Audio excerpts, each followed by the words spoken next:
I know you're well known for your contribution to the first independence referendum and as a former MP, but it would be useful for listeners to know a bit more about your background.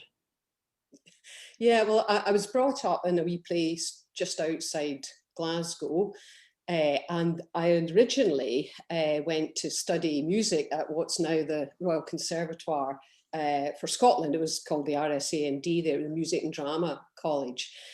And I went and did that because I love music, and I've always loved music, all types of music. And then I was a professional musician for a number of years. I did a bit of peripatetic teaching in schools, and I accompanied instrumentalists and singers on the piano. And then I became a musical director and a kind of composer in residence in a wee theatre in Fife.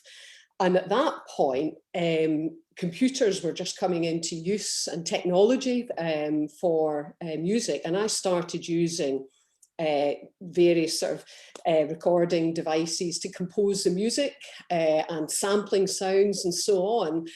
And I thought, gosh, music is, IT rather, is so pervasive.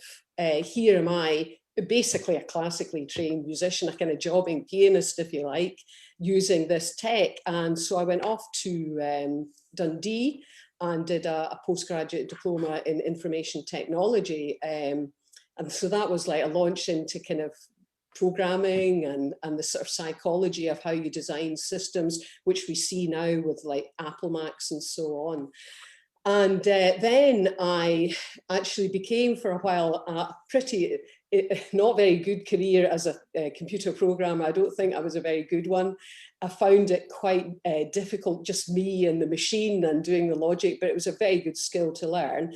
And I quite quickly became a systems analyst and then a project manager and then a program manager and so on. And what that was about delivering large scale change in organizations.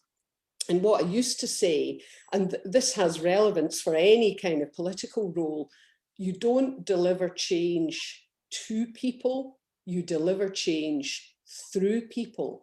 So that idea that we were talking about earlier, by the time the vote on same-sex marriage came through, the vast majority of people, as you yourself commented, were like, yeah, I mean, why didn't we do this ages ago? Because people had been talking about it and they got used to the idea, and it does take time. So that was very, very useful skills I learned.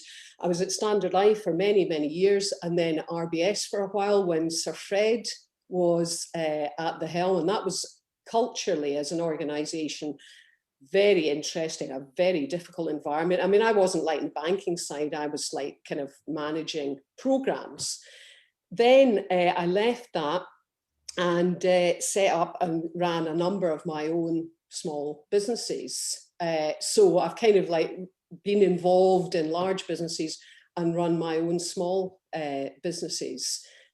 So that's probably, and then obviously, as you said, I became an MP, and I've been running another small business called Momentous Change with a former MP, Roger Mullen, over the past 3 years.